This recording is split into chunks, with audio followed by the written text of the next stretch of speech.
कोटि कोटि प्रणाम। महाराज जी, कोई भी टेंशन जल्दी से दिमाग से नहीं निकलती, बहुत कोशिश करती हूँ, इसके लिए महाराज जी मुझे क्या करना होगा? नाम जप। खाली दिमाग तो गंदगी ही तो भरेगी।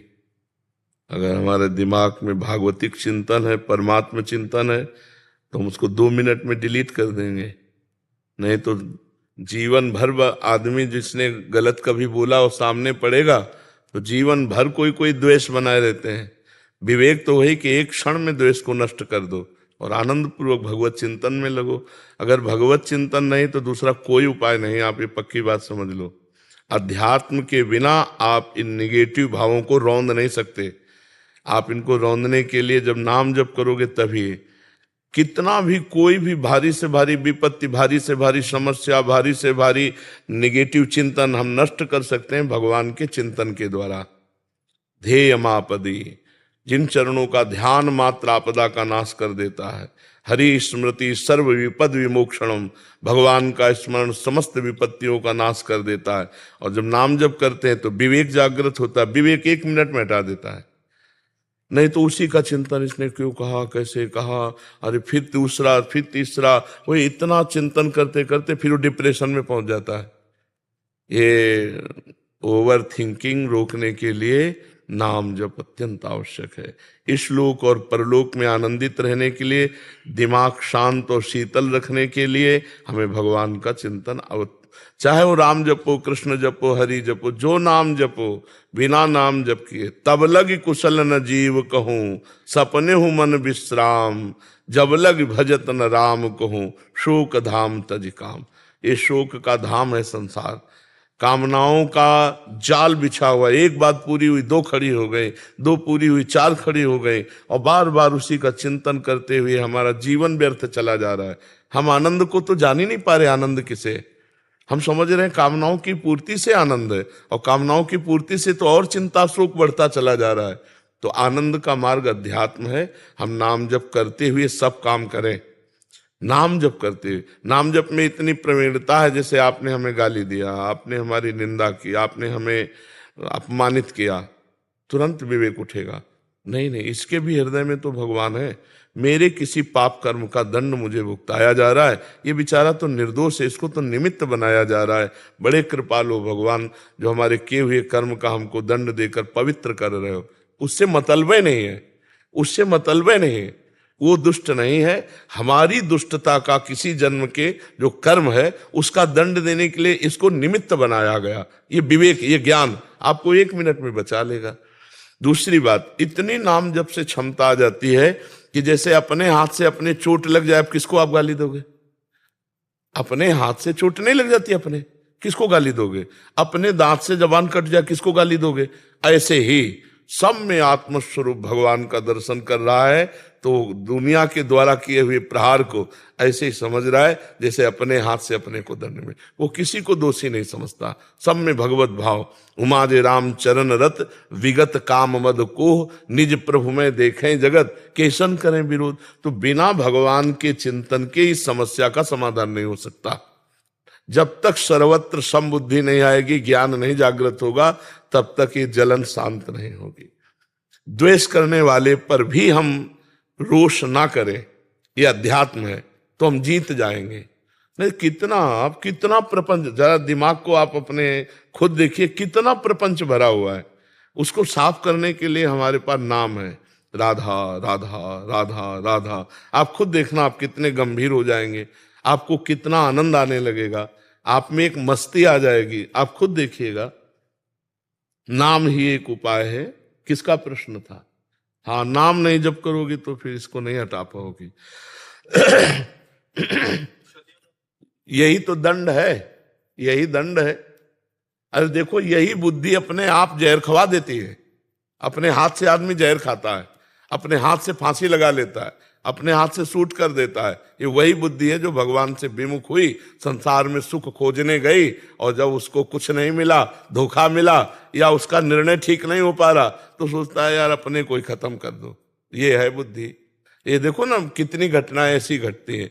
तो इसलिए हमें लगता है सबको नाम जपना चाहिए।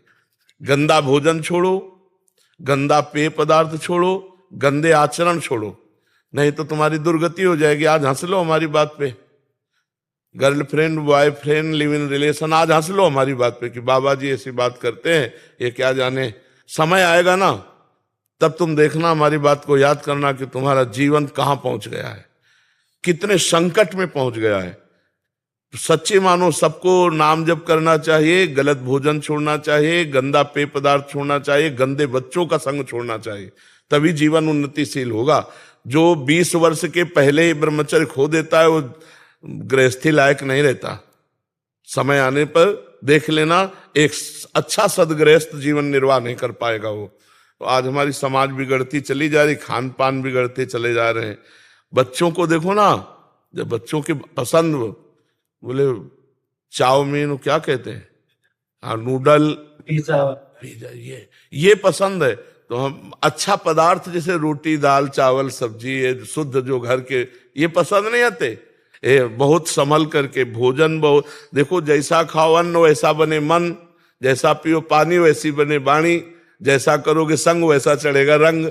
तो आज हमारा संग भी गड़बड़, मोबाइल जो चाहो देख लो, और मोबाइल में तो पूरा संसार है, जो चाहो सर्च करो देख लो। और खान पान तो देख ही रहे हैं, पवित्र हो रहा है। और पान की तो पूछो मत, पीने के लिए तो मतलब नए नए बच्चे, छोटे छोटे बच्चे सब अपेय पदार्थ पीने लगे। हाँ तो इनसे बचे तो ठीक है, नहीं तो बुद्धि निगेटिव ही चिंतन कराएगी। तो हमें लगता है कि आप नाम जप कीजिए, पवित्र भोजन कीजिए, तो इससे आप देखना फिर आपका निगेटिव भाव शांत करने के लिए विवेक जागृत हो जाएगा, वो तत्काल शांत कर देगा जी। ब्रिगेडियर अवरेंद्र प्रताप सिंह जी। महाराज जी राधे राधे। महाराज जी, मेरा पूरा परिवार कई पीढ़ियों से श्री हरिदास स्वामी परंपरा से जुड़ा है। मैंने भी 7-8 साल में ही गुरु मंत्र ले लिया था और उसका आज तक निरंतर जप करने का प्रयास कर रहा हूँ। महाराज जी, नौकरी के दौरान कई बार विपरीत और जोखिम परिस्थितियां आई, बिहारी जी की कृपा का अनुभव हुआ। महाराज जी, मेरी तार्किक बुद्धि होने के कारण मुझे भक्ति में काफी चीजों के जवाब नहीं मिले, इसलिए, और साथ ही आडंबर और पैसे की चमक में मतलब अध्यात्म और निराकार स्वरूप की आकर्षित हो गया मैं। और अब हर रोज ब्रह्म मुहूर्त में निराकार स्वरूप का ध्यान कर रहा हूँ। और कई बार पहले बताओ, निराकार का ध्यान होता है? लाइट को देख रहे होते हो। ध्यान का विषय जो है ना, सब ध्यान मिट जाए, जो बचे उसे ज्ञान का ध्यान कहते हैं, आत्मस्वरूप का। सब ध्यान मिटा दो, जब आप बैठो तब कुछ ध्यान नहीं आना चाहिए। वो अगर प्रकाश स्वरूप है तो अंधकार कौन है? जब वही परमात्मा सब रूपों में है तो प्रकाश स्वरूप है तो अंधकार भी स्वरूप उसी का है। जड़ स्वरूप है तो चैतन्य स्वरूप उसी का है, वो सर्वस्व है। अगर हम प्रकाश का ध्यान करें तो अंधकार भी वही परमात्मा है, वो सब रूपों में है। तो हमको चाहिए कि इन सब रूपों का पहले ध्यान हटावें, न प्रकाश न अंधकार, न स्थूल न सूक्ष्म न कारण। और जब ये ध्यान शांत हो जाता है तो जो बचता है वो आत्मस्वरूप होता है। अन्वय व्यतिरेक 2 पद्धतियां हैं। पहले हमें व्यतिरेक पद्धति लगानी पड़ेगी शास्त्रीय, कि ब्रह्म सत्यम जगन मिथ्या, कुछ नहीं है, कुछ नहीं है। पहले इनको हम हटाएं, पहले सब ध्यान हटावें। तो हाँ, पहले आप ध्यान हटाओ। क्या आपका ध्यान शून्य में आ गया? जी महाराज, कई बार आता है। और अच्छा, इस समय कोई भी चिंतन नहीं हो रहा है, ना प्रकाश ना अंधकार, ना स्थूल ना सूक्ष्म न कारण। जैसे गाढ़ निद्रा, गाढ़ निद्रा में आप होते हैं क्या? लेकिन होते हैं। अभी कह रहे हैं कि राधा कृष्ण स्वरूप की ओर भी मन आकर्षित है और ध्यान मार्ग में भी, तो दोनों का समावेश बनाना चाह रहे हैं। अब हम कैसे तुम्हें बतावें कि देखो, अभी वो प्रकाश तो है नहीं जिस प्रकाश की हम बात कर रहे हैं, आत्मस्वरूप की। जब तक स्थूल सूक्ष्म कारण को मिथ्या समझ करके और स्थिति नहीं प्राप्त करोगे तब तक वो, और जब वो हो जाएगा ना तो ये सब चंचलता हट जाएगी। कि अभी हम फाइनल में इनकी तरफ आकर्षण, ना ये है ना वो है, जो है वो केवल है, उसका अनुभव करने के लिए बढ़ो। अभी वो बात नहीं है जो बात होनी चाहिए। आप स्वीकार करते हो? जी बात। तो आप, ये स्थूल 5 भौतिक शरीर है, इसके अंदर सूक्ष्म शरीर है, मन बुद्धि चित्त अहंकार, 5 ज्ञानेंद्रियां, 5 कर्मेंद्रियां, इसके भी अंदर अनंत जन्मों के संस्कारों का बना हुआ कारण शरीर जो स्थूल का निमित्त बना है। इन तीनों को विध्वंस किए बिना अपने चिंतन में, इनका बिल्कुल विध्वंस, इनसे बिल्कुल संबंध खत्म, साक्षी, तो जो बचता है वो है, आत्मस्वरूप है। अभी ना तो उस है का अनुभव है और ना श्यामा प्यारी कुंज बिहारी का अनुभव है। तो हमें लगता है बीच में समय बर्बाद मत करो। वही महाराज, वही हो रहा है। मैं सोच रहा हूँ कि कहीं फंस रहा हूँ बीच में मैं। नहीं तो जब आप इतने बड़े महापुरुष श्री स्वामी हरिदास जी से जुड़े थे तो आपको वहीं जुड़े रहना चाहिए। महाराज मेरे भी गुरु का ही कहना है, मैं बालक दास जी तो नहीं रहे अभी, लेकिन अभी जो प्रेजेंट गुरु हैं जी, तो उनका भी यही कहना है कि उन्होंने अपना दिया है, लेकिन मैं आपसे थोड़ा सा उसमें लाइट चाह रहा था। मतलब इनको अभी थोड़ा सा द्वंद्व है कि ये बीच में वैसे हो गए थे कि निराकार स्वरूप का ध्यान, और अभी फिर से इधर आना चाहते हैं। निराकार स्वरूप हमें है, हमने जो आकार पकड़ा वही आकार पकड़ लिया। कर्मा के अनुसार मनुष्य शरीर बना, हम मनुष्य पुरुष मान रहे हैं अपने को, स्त्री मान रहे हैं अपने को। हमारा क्या स्वरूप है आप बताओ, क्या स्वरूप है? आपको कितने साल हो गए इस शरीर में रहते? 61 साल हो गए होंगे। 61 साल में 1 मिनट अपने से मिले हो तो हमें बताना। 61 साल में 1 मिनट अपने से मिले हो? 3.5 हाथ के घर में रह रहे हो, बाहर ही भटकते रहे, सब बाहर को ही अपना मानते रहे, अपने को भूल गए। उसी स्वरूप में आ जाओ। जितने शास्त्र हैं सबका कहना एक ही है। और जब तक नौकरी में थे तब तक तो आप अपने व्यस्त रहे, लेकिन अब नौकरी के बाद, और बच्चे भी फौज में ही हैं दोनों से, अब सही रास्ते में आ जाओ। हम आपको प्रार्थना करते हैं, हमारी बात मान लो। जो नाम स्वामी जी महाराज के पंथ से मिला है उस नाम को जपो, श्यामा प्यारी कुंज बिहारी का, और आश्रित हो जाओ। आश्रित हो जाओगे तो वो मामे ये प्रपद्यंते माया में ताम तरंती थे। नहीं तो ये मन की चाल को आप अगर साधक हैं तो जानते हैं कि एक क्षण में आकाश में बैठा मिलेगा शुद्ध, और दूसरे क्षण में नाली में गिरा मिलेगा। इसका कोई भरोसा मन का नहीं है। जब तक भगवत साक्षात्कार ना हो जाए तब तक इस मन का भरोसा नहीं है। ये एक क्षण में वैराग्य धारण करता है और एक क्षण में राग में युक्त हो जाता है, पता ही नहीं चलता इसका स्वभाव क्या है। सही फरमाया। तो हमको चाहिए कि भगवान की शरण में होकर उनका स्मरण करते हुए शुद्ध ज्ञान के द्वारा चलें। तो हमें सहारा है भगवान का, वही हमारी आत्मा है, दो नहीं है। मानी संख्या से सवाल हल हो जाएगा। स्कूल में जब पढ़ते थे तो मानी संख्या से सवाल हल किया जाता था। आज भी पढ़ाई में ऐसा होता होगा, मानी संख्या इतनी तो सवाल हल हो जाए। तो मानी संख्या गुरुदेव ब्रह्म, मानी संख्या राधा कृष्ण ब्रह्म, मानी संख्या स्वामी श्री हरिदास जी।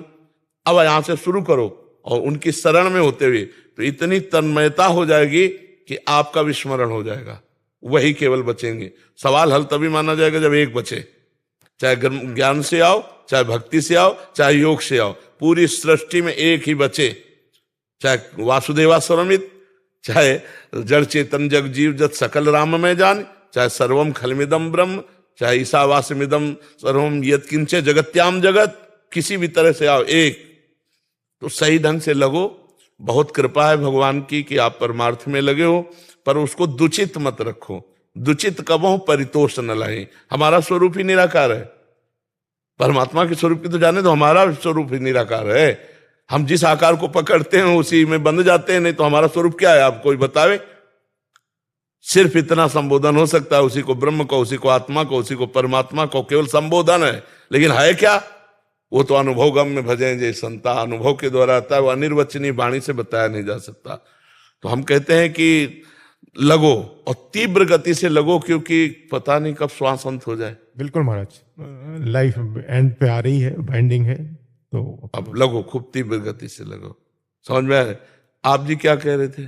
मम्मी के कहने पे आज वैसे विशेष दिन है, आपकी कृपा से आज आपके दर्शन तो हुए, लेकिन आज का दिन मम्मी का है जिन्होंने मुझे जन्म दिया है, उनका जन्मदिन है। तो कल उन्होंने कहा था कि कल विशेष स्नान होता है, तो उन्होंने कहा स्नान करने जरूर जाना यमुना जी के। तो हम रात को करीबन जब वहाँ से तलहटी से आए और समय मिला तो वहाँ गए, तो वहाँ सबसे बोला कि यहाँ पे कोई सफाई भी कर रही थी अभी, यहाँ लेडी और महाराज भी हैं, सब है।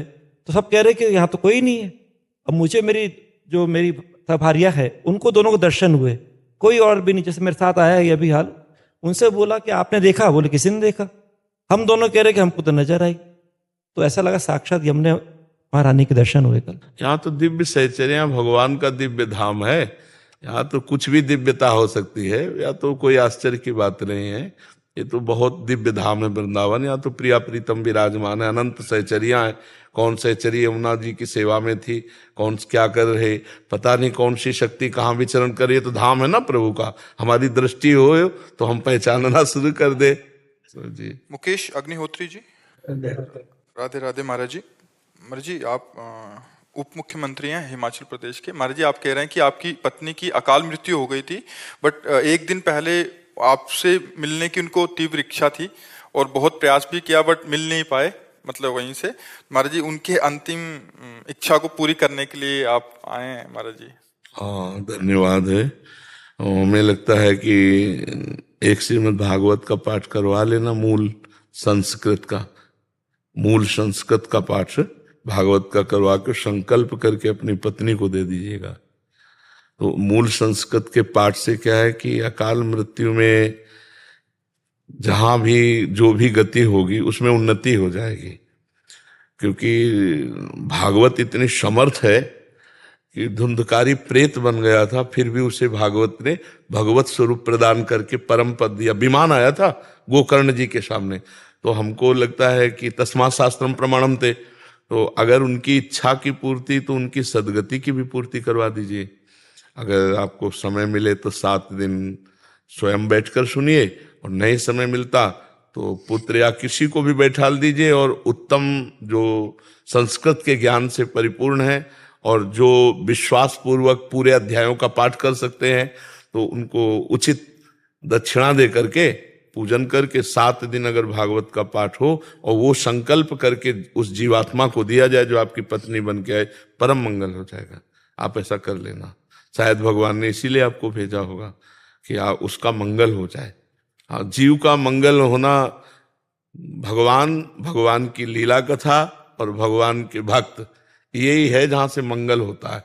यदि भक्त मिल गए तो भगवान की लीला कथा सुनने को मिल गई तो मंगल हो गई, और भगवान का नाम, ये सब मंगलमय है। तो अनुष्ठान भागवत का करवा लीजिएगा 7 दिन के लिए, और संकल्प करके पत्नी को दे दीजिएगा। विजय उपाध्याय जी, चंडीगढ़ से। महाराज जी, आपकी आज्ञानुसार श्री स्वामी राम सुखदास जी महाराज जी की गीता जी की टीका का अध्ययन का अवसर मिला। महाराज जी, उसमें एक वाक्य में कहा है, एक श्लोक के अर्थात में, कि साधक को सुख दुख का भोग नहीं करना चाहिए, प्रस्तुत सुख दुख का सदुपयोग करना चाहिए। तुम इसे समझ नहीं पा रहे क्या? सुख दुख का भोग करना मतलब सुख दुख में फंस जाना। और सुख दुख किसको प्राप्त होता है? आत्मा को थोड़ी प्राप्त होता है। ये अंतःकरण धर्म से है, ये मन को है। अगर सुख का भोग करोगे, दुख का भोग करोगे, तो इसी में फंसे रहोगे। सुख दुख से परे जो सच्चिदानंद परमेश्वर है, उसके सुख को तो पा ही नहीं पाओगे। सुख दुख 2 कर्मों के फल से आता है। पुण्य फल से सुख आता है, पाप का जो फल आता है वो दुख आता है। तो हम केवल इतना ही भोगने के लिए पैदा हुए हैं क्या? हम कोई पशु थोड़ी हैं। पशु सुख दुख केवल भोगता है। हमारे पास सुख आएगा तो हम 4 को बांट देंगे, और दुख आएगा तो गंभीर होकर के नाम स्मरण करते हुए उस पर विजय प्राप्त करेंगे। जो दुख भोगने का मतलब है उसमें लीन हो जाना।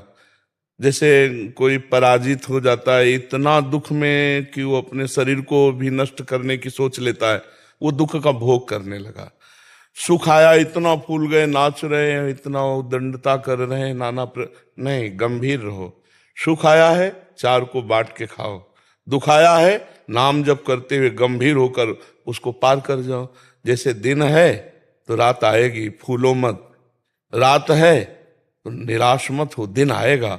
ऐसे ही सुख दुख का चक्र चल रहा है, और आप चक्र से मुक्त होना चाहते हैं तो सुख दुख का भोग मत करो, परमात्मा स्वरूप में चित्त को लगाओ। अगर सुख दुख का भोग करोगे तो परमात्मा का चिंतन हो ही नहीं पाएगा। तो हम सुख में अगर फूलेंगे तो प्रभु को भूल जाएंगे, अभिमान आ जाएगा। मैं धनी, मैं विद्वान, मैं अमुक अमुक अमुक, नष्ट हो जाएगा। दुख में अगर हम डूबे तो प्रभु को भूल जाएंगे, हम अपने को बड़ा हे समझकर अपने जीवन को बर्बाद कर लेंगे। सुख और दुख दोनों से हम साक्षी भाव से देखें उसको। सुख आया बांट देते हैं और आनंद मगन रहते हैं, और दुख आया तो आनंद स्वरूप परमात्मा में चित्त लगाकर उसे भोग लेते हैं। देखो, कहीं आपको जलाया जाए, कष्ट दिया जाए तो आपको अच्छा लगेगा क्या? नहीं लगेगा ना। लेकिन जिन महापुरुषों ने सुख दुख का त्याग कर दिया, वो कह रहे हैं, तेरा किया मीठा लागे, हरि नाम पदारथ नानक मांगे। श्री गुरु अर्जुन देव जी के वचन है। तपते हुए तवे पे बैठा दिए गए, ऊपर से तप्त बालू डाली जा रही, और वैसे मुस्कुरा रहे हैं जैसे फूलों की वर्षा उनके ऊपर हो रही हो। तेरा किया मीठा। अब आप सोचो, परमात्मानंद में जो मगन है तो इतना बड़ा दुख कि सोचकर हृदय कांप जाता है। लाल लोहे का तवा उस पर बैठाल के ऊपर से तप्त बालू डाली जाए और कितने कितने कष्ट दे खौलते हुए उसमें, लेकिन मुस्कुराहट उनके रहे, क्योंकि परमेश्वर के सुख में, परमात्मा सुख में वाहे गुरु वाहे गुरु वाहे गुरु, बस इतना ही तेरा किया मीठा। मतलब कैसी स्थिति है महापुरुषों की, कैसी स्थिति है। यहाँ थोड़ी प्रतिकूलता मिले तो भक्ति में संशय होने लगता है। तो इसलिए वहां जो सिद्धांत वर्णन हुआ कि सुख दुख में मत फंसो, इसके ऊपर उठो, परमेश्वर की प्राप्ति के लिए, अखंड प्रसन्नता के लिए, भगवदानंद के लिए, ये सुख दुख के ऊपर उठो। ये सुख दुख पाप पुण्य का फल है और हम आत्मस्वरूप हैं, हमें भगवदानंद चाहिए जो हमारा स्वरूप है, तो हमें आगे बढ़ना होगा। गौरव सिंह जी वाराणसी से। महाराज जी दंडवत महाराज जी। महाराज जी, क्या संत महात्मा व गुरु जी की सेवा के द्वारा सरलता अर्थात सुगमता से आत्म साक्षात्कार हो सकता है, या केवल नाम जप व इष्ट के ध्यान के द्वारा ही आत्म साक्षात्कार हो सकता है? दोनों में से सुगम पथ ये दो हैं ही नहीं। गुरु अगर अपनी सेवा में, शरीर सेवा में लगे हैं तो हमें फिर अन्य कोई साधन की तरफ देखना नहीं है। अगर गुरु की आज्ञा है कि आप नाम जप करो, आप वाणी पाठ करो, आप समाज सेवा में रहो, तो हम गुरु की ही सेवा में हर समय चाहे जहां रहें अपने गुरु की सेवा में हैं, क्योंकि हम गुरुवाणी के अनुसार चल रहे हैं। गुरुवाणी का आदेश है नाम जप करो, साधु सेवा करो, सब समाज में रमा हुआ कण कण में जो राम है उसी को देखो। तो हम गुरु की ही तो सेवा कर रहे हैं, हम अपने गुरु की ही तो आज्ञा का पालन कर रहे हैं। सेवा का मतलब केवल हाथ पैर दबाना नहीं है। सेवा का मतलब है गुरु के वचन, अगर वो कह रहे हैं कि हमारे हाथ पैर दबाओ तो फिर हमें और कोई भजन की जरूरत नहीं, उस समय हम उनकी आज्ञा पे तत्पर हैं। अगर वो कह रहे हैं जाओ दूर गेट पे खड़े हो जाओ, वहां तो हम खड़े हैं, तो हम गुरु की सेवा में खड़े हैं। जाओ पादुका सबकी साफ करो, तो हम बिल्कुल गुरु की पादुका साफ कर रहे हैं, गुरु सेवा में है। ऐसा जो भाव रखता है वो गुरु सेवक कहलाता है। पूरा विश्व हमारे गुरु का है, और जहां हमें सेवा दे दी, जैसे हम अपने परिवार की सेवा करते, तो हम गुरु की सेवा कर रहे हैं, उनकी आज्ञा के अनुसार चले। कुछ लोगों ने ऐसा केवल समझा कि उनके कपड़े धो देना, उनके पैर दबा देना, उनको रोटी खिला देना यही सेवा है। हम कह रहे हैं ये सेवा का एक अंग है। अगर आप गुरु की आज्ञा ना मानो और गुरु के पैर दबाओ तो इससे गुरु प्रसन्न नहीं होंगे।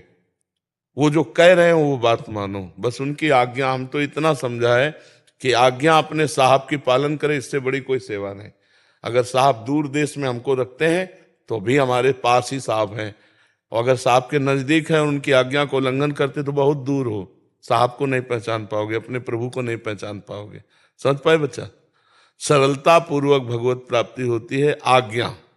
आज्ञा समन सुसाहिब सेवा, अब जो ही कहें करें हम सोई, आयस लिए चले निज दासी, मन क्रम वचन त्रिशुद्ध सकल मत, हम श्री हित हरिवंश उपासी। हमारी वाणी जी में कि जो हमारे गुरुदेव आज्ञा करते हैं बस उसी के अनुसार हम चलते हैं, हम उनकी दास है। उनकी आज्ञा के बिना हम मन वचन कर्म से कुछ भी नहीं कर सकते। हम मन से वही सोचेंगे जो गुरु आज्ञा है, वाणी से वही बोलेंगे जो गुरु आज्ञा है, शरीर से वही करेंगे जो गुरु आज्ञा है। हो गया, वो परमेश्वर को प्राप्त हो जाएगा, वो परमात्मा को प्राप्त हो जाएगा। गुरु चरण रज क्या है? उनकी दासता। उनकी दासता क्या है? उनके वचन जो उन्होंने आज्ञा करी, ये बात समझना होगा। जैसे अपने यहाँ गुरुजनों ने कहा ग्रंथ साहब को ही गुरु माना जाए, तो ऐसे ही जितने हमारे गुरुदेव हैं उनकी वाणी ही हमारा मार्गदर्शन है, वही हमारी गुरु सेवा है। अगर ये बात ना मानी तो मुझे लगता है इन सब बाहरी बातों से वो बात नहीं आती जो आनी चाहिए। गुरु वही है जो सब में परमात्मा को देखता है, सब में परमात्मा को देखता है। देखो ना, मारने वालों में भी वो अपने प्रभु को देख रहे हैं। आपको बात माननी पड़ेगी, आपको चलना पड़ेगा, आपको भजन करना पड़ेगा, गंदी बातें छोड़नी पड़ेंगी, गंदा भोजन छोड़ना पड़ेगा, अच्छे आचरण में आओगे तब बात बनेगी।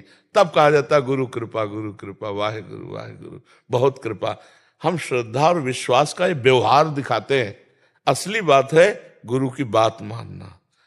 एक बार एक गुरु जी के शरीर में बहुत दर्द था, तो शिष्य से कहा बेटा पैर से चढ़ के दबा दो।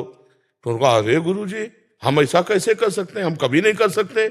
भला तुम्हारे लात मार सकते हैं? बोले जवान में लात मार दिया, शरीर में मारने में क्या था? आज्ञा पे लात मार दिया, शरीर पे क्या था? अच्छा, दूसरी बात, शिष्य का शरीर समर्पित है गुरु को। अगर गुरु जी कह रहे हैं पैर से चढ़ के दबा दो, तुरंत चढ़ जाते हैं हम, उनको सुख मिलेगा। उनको सुख मिले तो उनका जीवन है, उनके लिए जीवन है। पर यह बात समझना थोड़ा कठिन होता है। तो हमें लगता है कि गुरु आज्ञा का पालन करे, यही गुरु सेवा, इससे बढ़कर और कोई सेवा नहीं है। जरूरत है गुरु को, आज्ञा कर देते हैं कि हमारे चरण दबाओ तो दबा देते हैं, नहीं तो जो हुक्म है उसके अनुसार हम चलते हैं। हमारा जीवन गुरु आज्ञा पे है तो हम गुरु सेवा में हैं। समझ पाए बच्चा? अनिल कुमार तिवारी जी। श्री हरिवंश महाराज जी। महाराज जी, प्रकृति राज्य के विकारों में मन को जाने से कैसे रोकें महाराज जी? परमात्म चिंतन के द्वारा। जब हम, भगवान ने कहा अभ्यास और वैराग्य के द्वारा चंचल मन को स्थिर किया जा सकता है, तो अभ्यास नाम जप का। नाम श्वास दो बिलक चलत हैं, इनको भेद न मोह को भावे, श्वास नाम नाम ही श्वासा, नाम श्वास को भेद मिटावे। अब साइड में विषय चिंतन करता है मन, तो वो करता नहीं है, उसमें जो विषय भरा हुआ वो निकल रहा होता है। जब हम नाम जप कर रहे होते हैं, मंत्र जप कर रहे होते हैं, वो डिलीट हो रहा है, वो नष्ट हो रहा है। हम अधिक से अधिक नाम जप करें, और वैराग्य, जो बाह्य भोग है और जो आंतरिक मन हमें भोग दिखा रहा है, उससे हम बचते रहें, साक्षी भाव से रहे। ना बुरा माने ना अच्छा माने। अच्छा माने तो राग हो जाएगा, बुरा माने तो द्वेष रूपी संस्कार बन जाएगा, दोनों में वो रुक जाएगा। और राग द्वेष नहीं किया तो वो नष्ट होता चला जाएगा। और फिर जब मन निर्मल हो जाएगा तो मन में ही परमात्मा का साक्षात्कार हो जाएगा। मन ही भगवान है। इंद्रियों में मैं मन हूं, जहां निर्मल मन हुआ सो भगवत साक्षात्कार हो गया। निर्मल मन जन सो मोहि पावा, और मोहि कपट छल छिद्र न भावा। तो खूब परमात्म चिंतन, भगवत चिंतन किया जाए, ऐसा अव्यावृत भजनात्, अखंड भजन, तद विस्मरणेन परम व्याकुलतेति। अगर थोड़ी देर के लिए भी नाम छूटे तो हम ऐसे व्याकुल हो जाए, जैसे मछली को जल से अलग करो तो तड़पने लगती है, तब जाकर विषय चिंतन नष्ट होता है। पहले विषय चिंतन नष्ट होगा, फिर विषयों के द्वारा जो अनंत जन्मों में हमसे पाप हुए वो सब भस्म होंगे, तब भगवत साक्षात्कार हो जाएगा। जिसे संचित कर्म कहते हैं, वो सब भस्म हो जाते हैं जो निरंतर भजन करता है। नाम कीर्तन, नाम जप, गुरुवाणी का अपने अनुसरण, जो वाणी है उसका गायन श्रवण, ये सब हृदय के मल का नाश करने वाले हैं। बस निरंतरता रहनी चाहिए। सातु दीर्घ, पातंजलि जी कह रहे हैं, सातु दीर्घ काल निरंतर सत्कार सेवितो दृढ़ भूमि। दीर्घ काल, लंबे समय तक आदर के सहित निरंतर नाम जपा जाए तो दृढ़ भूमि, हृदय एकाग्र पवित्र हो जाता है और नाम स्वतः चलने लगता है। जैसे हम श्वासें चला नहीं रहे, ऐसे ही नाम उसमें श्वासों के साथ चलने लगता है, फिर वो सिद्धों की कोट में आने लगता है। पर ये है कठिन ना, नाम जप करने के लिए अंदर ही अंदर देखो तो मन में इतनी गंदगी भरी को जब निकलती तो लगता है तो पहले नहीं था। जब हम नाम जप नहीं कर रहे थे तब इतना नहीं था जितना आप नाम जप कर रहे हैं। पर उस समय समझो वो डिलीट हो रहा है, वो नष्ट हो रहा है। नाम जप करते हुए जो गंदगी बात आती है ना, वो सब नष्ट हो रही, गंदी बातें नष्ट हो रही है। क्योंकि मौका पता नहीं कब मिलेगा। गुरु नानक साहब ने बोला, पवन गुरु पानी पिता माता धरतम हत। पवन गुरु है, पानी पिता है, धरती हमारी माता है। जी जी। पर हम इसको इतना विशैल कर चुके हैं। मैं तो पंजाब से आया हूँ जी जी। वो हमारी तो पंजाब की धरती पे बड़ा अच्छा था, पर अब माहौल इतना जहरीला हो गया है जी। इसके बारे में हम मार्गदर्शन करें। इसमें क्या है कि हम इतने वासनाओं से युक्त हो गए कि हम प्रकृति को दूषित करने लगे हैं। अपनी वासनाओं के खेल से ही ये सब प्रकृति दूषित हो रही। जहां देखो रुपए के लोभ से वृक्षों को काटा जा रहा है। जो ऑक्सीजन देते हैं, कार्बन ऑक्साइड लेते हैं, वो वृक्ष ही नहीं रहेंगे तो प्रदूषण बढ़ेगा कि नहीं बढ़ेगा? अच्छा, हम जब आपको अभी यहाँ के 26-27 वर्ष पहले कह रहे, वृंदावन में 2-4 गाड़ी दिन में आ जाए तो आ जाए, नहीं, यहाँ गाड़ियां नहीं आती थी। अब यहाँ कदम रखने की जगह नहीं रही, इतनी तो गाड़ियां चल रहे हैं कि जब हम यहाँ वृंदावन पहली बार आए थे तो यमुना जल पीते थे कमंडल से। हमारी नदियां दूषित हो गई, हमारा वायुमंडल दूषित हो गया, हमारा भोजन दूषित हो गया। शुद्ध गाय के दूध का, या जो गांव में जैसे मठा बनता ना, और शुद्ध बिना खाद की अनाज की रोटी, तो वैसे ही मतलब अब आप देखो इतना केमिकल कीड़ा नष्ट करने के लिए और उसको अधिक अन्न उपजाने के लिए इतना डाला जाता, अन्न दूषित हो गया। लोग पैसे के लोभ से दूध को दूषित कर दिए, इतना लोभ, इतनी वासनाएं बढ़ गई, ऐसे पूरा वातावरण दूषित हो रहा है। और केवल प्रकृति दूषित नहीं हो रही, पुरुष भी दूषित हो रहा है। आप देखो गंदी गंदी बातें हृदय में ही रात दिन चलती रहती हैं। भगवान का चिंतन, अध्यात्म का चिंतन, ये नहीं, कहीं देश के लिए या अपने समाज के लिए या अपने परिवार के लिए, अपने गांव के लिए समर्पण की वृत्ति का चिंतन तो होता नहीं, तो इसलिए पूरा वातावरण बिगड़ता चला जाए। आप देखना कुछ दिन के बाद खेती से अन्न उपजना मुश्किल हो जाएगा। ये जो आप केमिकल डाल रहे हैं, जो खादें डाल रहे हैं, ये धीरे धीरे उसकी जो शक्ति है उसको छीण कर रहे हैं। क्योंकि जैसे उपजाऊ भूमि में 15 मन गेहूं होता था, स्वतः गाय का गोबर डालकर ऐसे बनाने, आज 50 मन हो रहा है। तो गेहूं तो बहुत बढ़ रहा है, लेकिन वो शक्तिहीन है, उसमें केमिकल के अन्न का प्रभाव जो है ना, वो उससे दूषित हो गया है और भूमि दूषित होती जा रही। आप खाद डालते रहो, फिर वो खेत जो है जिस दिन अपनी शक्ति खो देगा तो उसमें अन्न उपजाना मुश्किल। और देखो प्रकृति कितना सब वस्तुएं गुप्त करती चली जा रही। आम के बगीचे थे, आपके खेत नहीं है, आपके पेड़ नहीं, लेकिन आप 10-20 किलो आम ला सकते हैं, ऐसे बगीचे थे। देहात की बात कह रहा हूं, एक पेड़ नहीं रह गया। कुछ लोभ से लोगों ने, और कुछ प्रकृति का ऐसा हुआ कि बड़े बड़े पेड़ सब सूख गए। तो अब ये वायुमंडल हमारे द्वारा ही नष्ट किया गया है, हमारे द्वारा ही दूषित किया जा रहा है। अब भगवान बुद्ध सद्बुद्धि दे तो बिना वृक्षों के, आपको हम कह रहे हैं हमारा जीवन अधूरा है। उसी से वर्षा होती, उसी से हमारा जीवन, और अब सब जगह वृक्ष काटे जा रहे हैं, सब जगह ऐसे ऐसे वृक्ष काटे जा रहे हैं, बड़े बड़े जो शुद्ध ऑक्सीजन देते हैं, जैसे पीपल है, बटवृक्ष है, नीम है, ये बहुत आवश्यक वृक्ष हैं, अपने बीच में होने चाहिए। तो अब इसके लिए भगवान ही सद्बुद्धि दे तो हो सकता है, नहीं ऐसे कितना कर सकते हो। बड़े बड़े नाले यमुना जी में गिर रहे हैं, पूरी पूरी मतलब आप देख लो तो आपको लगेगा कैसे हमारी नदियां पवित्र हों। जैसे गंगा है, यमुना है, ये तो पावन नदी हैं, और वो स्वभाव में अपने परम पवित्र, इसलिए भक्त लोग आज भी सेवन कर रहे हैं। लेकिन जगह जगह नाले सब उन्हीं में गिर रहे हैं, और बड़े बड़े अनुष्ठान किए गए कि यमुना जी शुद्ध हों। जब तक हम लोग खुद तैयार नहीं होंगे और थोड़ा सहयोग मिले सरकार का, ऐसे सब लोग वृक्ष, एक परिवार का अगर एक वृक्ष लगावे तो हमारी, लेकिन परिवार पूर्वजों के लगे हुए वृक्षों के नगद पैसे मिल रहे हैं, तो कटवा के शराब पी रहे हैं, वृक्ष कहाँ से लगाएंगे।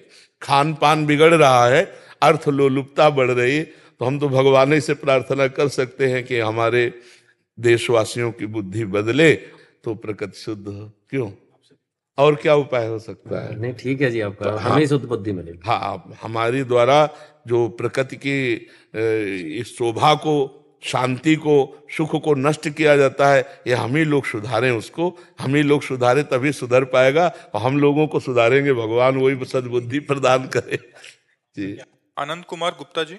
राधा राधा जी गुरुदेव, आपके चरणों में कोटि कोटि प्रणाम। गुरुदेव, हमने आपके प्रवचनों में सुना है कि जो साधक जीवन भर भगवान का नाम लेता है, उसके जीवन के अंत समय में मुख से प्रभु का नाम निकलता है। ये प्रश्न मेरी माताजी से संबंधित है। उनकी आयु 78 वर्ष की हो चुकी है। वे एक धर्म पारायण पूजा पाठ ही महिला रही हैं। महाराज जी कह रहे हैं कि उन्होंने सारे ग्रंथों का और धामों का यात्रा किया, ये पाठ किया, वो पाठ किया। महाराज जी अब कह रहे हैं कि अभी उनकी उम्र 78 वर्ष हो गई है, बट उनसे अभी कुछ नहीं बन पा रहा। महाराज जी, वो अगर हम पूछते भी हैं कि आप क्यों नहीं कर रहे, महाराज जी इस समय में उनका सब कुछ छूट गया। महाराज जी पूरी उम्र भर तो किया, बट हाँ देखो, हाँ एक बात समझो, 2 डिपार्टमेंट है, एक है पुण्य और एक है भगवान का आश्रय लेकर भजन करना। पुण्य आदि की भावना से तीर्थों में जाना, धर्म भावना से पाठ कर लेना, दान पुण्य कर लेना, जल चढ़ा देना, आरती पूजा, एक धर्म है। लेकिन आर्त भाव से भगवान की शरण होकर उनका भजन करना, अगर वो किए होती तो इस समय गाढ़ अवस्था भजन की होती। भगवान के सिवा कुछ नहीं। हम सुबह खड़े होते हैं, उनको जानते हैं, 85 वर्ष की होंगी, रोज दर्शन करने आती। जब 2 बजे रात के आते हैं ना, तो हम खड़े होकर उनको प्रणाम करते हैं, रुक करके उनको प्रणाम। हर समय नाम चल रहा है 85 वर्ष के।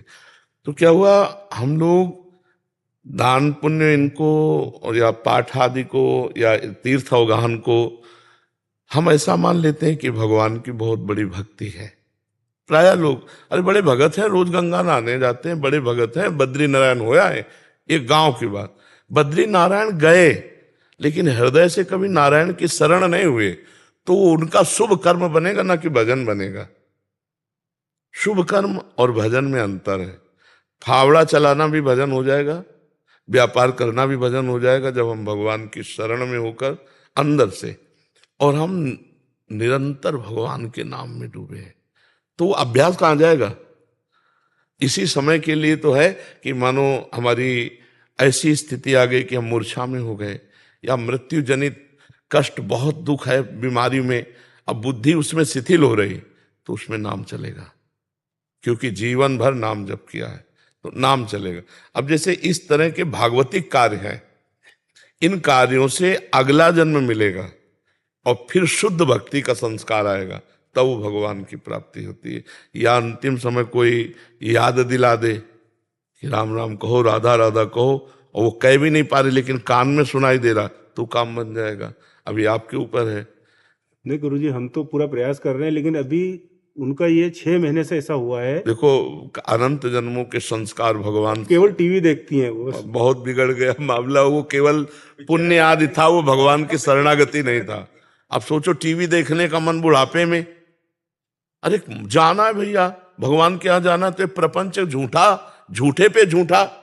टीवी क्या है? झूठे पे झूठा नौटंकी नाटक है कि नहीं है? मतलब फिल्म है, सीरियल है, एकदम झूठा, प्योर झूठा, झूठे पे झूठा।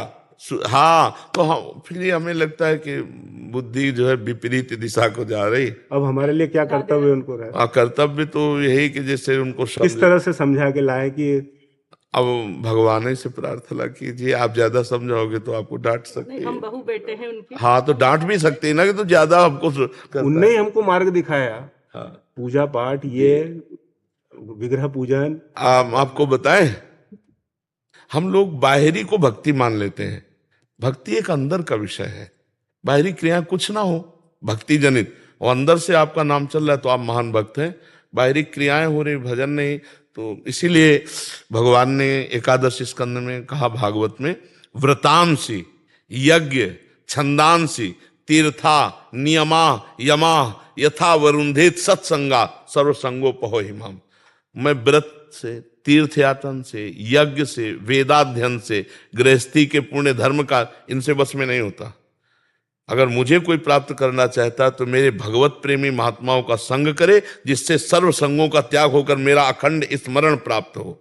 स्मृति से भगवत प्राप्ति होती है। यस्य स्मरण मात्रेण जन्म संसार बंधनात् विमुच्यते नमस्तस्मै विष्णुवे प्रभु विष्णुवे। जिनका स्मरण मात्र संसार समुद्र से हमें मुक्त कर देता है। अच्छा, वृद्धावस्था में बुद्धि भ्रष्ट हो जाती है।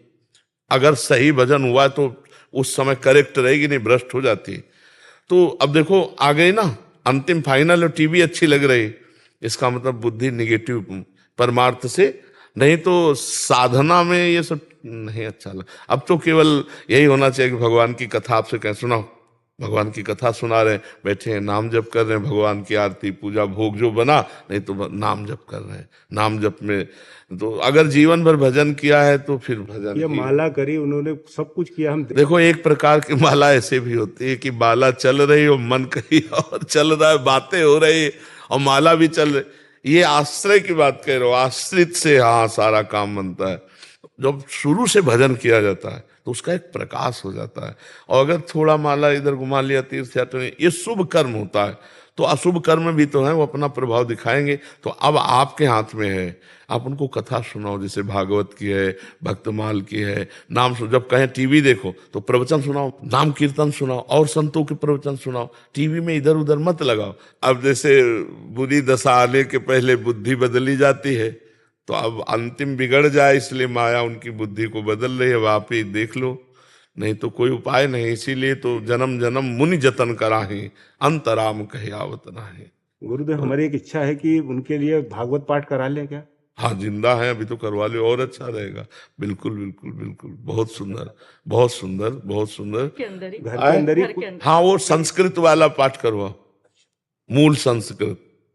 नहीं वो तो बहुत बड़ा प्रोग्राम है, वो बाहरी लोग, हाँ अपने उनके कल्याण के लिए उनके कान में शब्द पढ़ते रहे, ऐसी जगह पंडित को बैठा दो और दीपक जलाकर कलश आदि का और फिर पूजन करवा के भागवत का 7 दिन पाठ करवा लो, 7 दिन। ऐसे तो उन्होंने जीवन में भागवत कम से कम 50 बार। हाँ देखो हम यही बात कहते हैं कि हृदय समर्पित कहाँ है, क्या हृदय समर्पित ऐसा कर सकता है इस समय? इसके तो आंसुओं से कपोल भींगे हुए और कि प्रभु बस मैं आ रही हूँ बाप के लायक है, रात दिन प्रभु का चिंतन, रात दिन भजन, तो फिर माना जाए कि 50 बार भागवत, एक 20 लोग भागवत का अगर रंग लाया होता तो क्या ऐसी स्थिति होती ना। एक भगत जी आए थे, उनका 20 साल से नाम जप कर रहा हूँ और अपनी स्थिति बताई तो हमका भैया छेद बंद नहीं किए और अगर भरते रहोगे तो मटकी नहीं भरेगी, छेद बंद कर दो और एक एक बूंद डालते रहो तो एक दिन भर जाएगी। तो छेद को तो जल्दी कोई बंद नहीं करता। अब चलनी में गैया दुहै और दोष दैव को दे, हरि गुरु कहो न माने अपनों ही फल ले। अभी शुद्ध मार्ग का अनुसरण नहीं हुआ, नहीं तो इस समय कैसे भय लग जाता कि एक क्षण भी भगवान का विस्मरण नहीं होना चाहिए, कभी भी शरीर छूट सकता है। अब विषयों से राग, इस समय तो स्वाभाविक वैराग्य हो जाता है, वृद्धावस्था है। अब टीवी और ये सब, मतलब मुझे लगता है थोड़ा भगवान से प्रार्थना करो कि उनकी बुद्धि शुद्ध हो।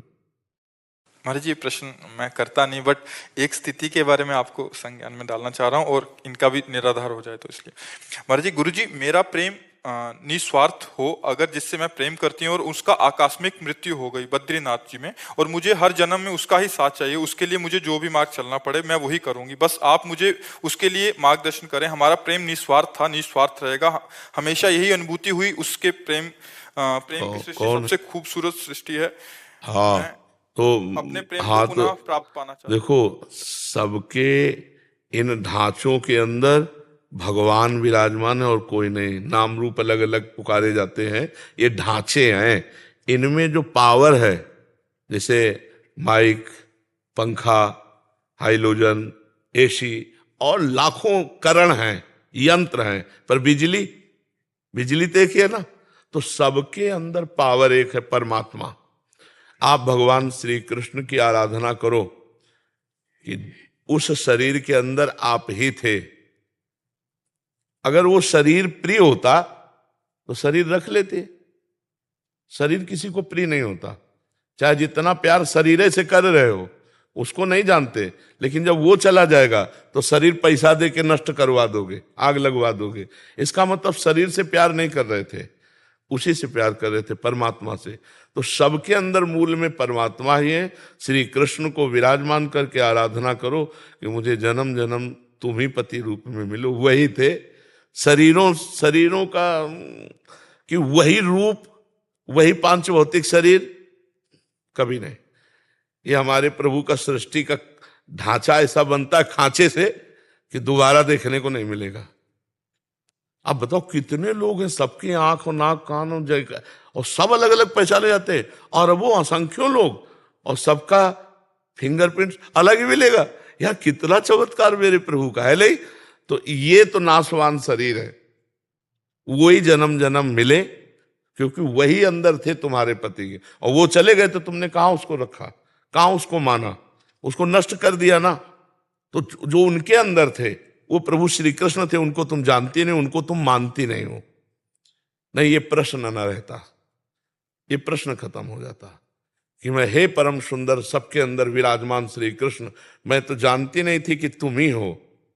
मैं तो उस ढांचे को अपना प्रिय मान रही थी, अब वो समझ में आ गया कि ढांचे के अंदर तुम छुपे थे। आप ढांचे से प्यार नहीं, बाप से प्यार हो। अभी निहाल हो जाओ, अभी मंगल हो जाएगा और जन्म जन्म के लिए उन्हीं को प्राप्त हो जाओगी, उन्हीं के धाम जाओगी। पर तुम्हें अगर ऐसी आकांक्षा हो कि वो पांच भौतिक ढांचा हमें दोबारा मिले तो असंभव। ये माया का खेल है, एक बार गर्त में गिरा दिया तो दोबारा खाक में मिलने के बाद वो रूप नहीं मिलेगा, वो फिंगरप्रिंट नहीं मिलेगा, और वो जीवात्मा जो परमात्मा स्वरूप है वो मिल भी जाए तो तुम्हें किसी भी तरह से प्यार नहीं करेगा। ये केवल ढांचे ढांचे का होता है प्यार। जैसे माता पिता हमारे मर गए, अब वो कहीं ना कहीं तो लीला में है भगवान की, उनको हमारी स्मृति नहीं, केवल स्मृति। जैसे पूर्व जन्म में अपने लोग तो आए ही हैं, हमारा तो जन्म कोई पहली बार थोड़ी हुआ है। पूर्व में जैसे छोटा बच्चा है तो आप माँ जब दुग्ध लगाती है तो पीने लगता है ना, किसने सिखाया? पूर्व का अभ्यास है, ऐसे करो, वो रोने लगेगा, मतलब ये ज्ञान पूर्व का है ना उसको। तो हम लोग पूर्व जन्म से चले आ रहे। अब हमारे पूर्व जन्म के लोग अगर परिवार के मिले भी कहीं तो हम पहचानते हैं क्या? न वो हमें पहचानते हैं, न उनको पहचानते हैं। ये मायाकृत मोह छोड़ो, न तुम स्त्री हो न वो पुरुष, तुम दोनों के अंदर परमात्मा विराजमान हो, परमात्मा की आराधना करो और उसी को प्राप्त हो जाओ तो उसी को प्राप्त हो जाओगी जिसको प्राप्त करना चाहती हो। अपने प्रेम का नाम जप कर सकते हैं। मोहांधकार है, भगवान का नाम जप करो। प्रेम तो भगवान से ही करती थी, शरीर से करती होती तो रख लेती ना। हम बार बार तो कह रहे, आपने जाना उस शरीर के अंदर कौन था? तो मान लो ना, फिर क्या है? इन नाशवान शरीरों की क्या आकांक्षा करती हो? सच्चिदानंद जो सबके हृदय में विराजमान, वही कृष्ण, वही राम, वही विविध रूप धारण करता। प्यार करो तो इनसे करो, इनकी बन के रहो, जीवन कृतार्थ हो जाएगा। हमारी सलाह, हम तुमको अब ये तो ऐसे कहते हाथ में गुदवा लिया, बोले 7 जन्म का बंधन, 7 जन्म, अगले 5 मिनट में तुम्हारी धज्जियां उड़ के तुम कहां पहुंच जाओगे तुम्हें पता नहीं। काल तुम्हारे अधीन नहीं, तुम काल के अधीन हो। ये सब लौकिक वासनाओं की खेल है, शरीरों में आसक्ति होने के कारण। नहीं, एक परमात्मा के सिवा दूसरा कोई नहीं है। हमारी बात समझ लो। आप सरल हृदय हैं, आप पवित्र हृदय हैं, इसलिए आपका प्रेम जिसे कह रहे हैं वो खास बात मोह में है, और मोह से प्रेम में आ जाएगा तो फिर आप जिधर देखोगे उधर आनंद सिंधु भगवान ही नजर आएंगे। हमें तो यही लगता है कि अपना प्यारा वही है, और सब कोई उन्हीं से प्यार करता है यार, सब कोई।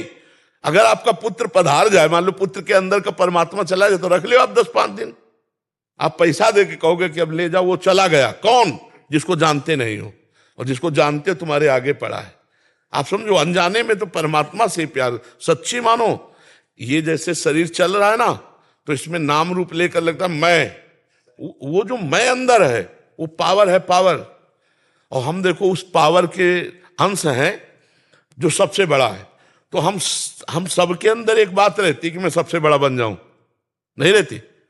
चाहे जिस डिपार्टमेंट में हो, बड़े बने, क्योंकि हम बहुत बड़े के हैं, बहुत बड़े के हैं ना अंश। और दूसरी बात, मरना नहीं चाहता क्योंकि अविनाशी के अंश है। तीसरी बात, दुख नहीं भोगना चाहता, सुख भोगना चाहता क्योंकि सुख सिंधु का अंश है। ये भूलो मत, वही श्री कृष्ण सब रूपों में है। वही बद्री नारायण में अपने स्वरूप में लीन हो गए। अब नारायण की उपासना करो, कृष्ण की उपासना करो। हमारी बात मान लो तो, और ना समझ में आए तो उनकी फोटो रख लियो, रोती रहो, मिल जाए तो हमें बता देना। आपको बताइए, मार्ग पे चलेंगे। हाँ, अगर आप श्री कृष्ण से ये कहोगी कि वही रूप रख के आ जाओ तो पक्का आ जाएंगे। दूसरी बात ला, और किसी की सामर्थ्य नहीं है। अगर श्री कृष्ण से रो के कहोगे कि नाथ आप बड़े कृपाल हो, आप वही रूप रख के आओ जिससे हमने प्यार किया था, वही रूप रख करके आपके सामने आ जाएंगे, आपसे संभाषण करेंगे। पर इतना भजन हो, सुमिर पवन सुत पावन नामू, अपने बस करी राखे रामू। जब अपने बस कर लोगी तब ये बात आएगी। और इतना करने के लिए ऋषि मुनि पूरी जात की ताकत लगा देते हैं। तो आप भी ताकत लगाइए, ब्रह्मचर्य से रहिए। अगर आप उसको प्यार करते हैं तो हमारी बात मान लो, देख लो निर्वाह करके। ब्रह्मचर्य से रहना, किसी पुरुष का स्पर्श न करना, नाम जप करना, थोड़ा अन्न खाना, और इसके बाद परमात्मा से कहो कि मैं प्यार करती हूं। वही आपको उसी रूप में आना पड़ेगा और पक्का आ जाएगा, पक्का। हम अपने अनुभव की बात कहते हैं। पधारे हुए महापुरुषों के लिए जब प्रबल आकांक्षा की तो भगवान वही रूप रख करके हमसे मिले आकर के। तो इतना साधन जोर का करो कि अब ये आसक्ति है, करो आसक्ति के अनुसार तो फिर समझ में आएगा। अब देखो, केवल बातों से तो समझ में आएगा नहीं। माया पर विजय प्राप्त करके ही मायापति से हम जो चाहे वो प्राप्त कर सकते हैं, ऐसे नहीं। बहुत कठिन है, बहुत कठिन है। हाँ, प्यार का निर्वाह करना है तो वृंदावन में बैठी ब्रह्मचर्य रहना, हम जब कह रहे हैं, और नाम जप करना, और प्रभु ही थे वो, और प्रभु से प्रार्थना करना कि जैसे मंजनू से लैला का, और लैला का मंजनू से था ना, तो मंजनू बहुत व्याकुल एकांत में विह्वल था। लैला धनी घर की थी तो मंजनू भूखे पागल, तो पूरी बाजार में ऐलान करवा दिया कि मंजनू जहां खड़ा हो जो मांगे उसको खवाया जाए।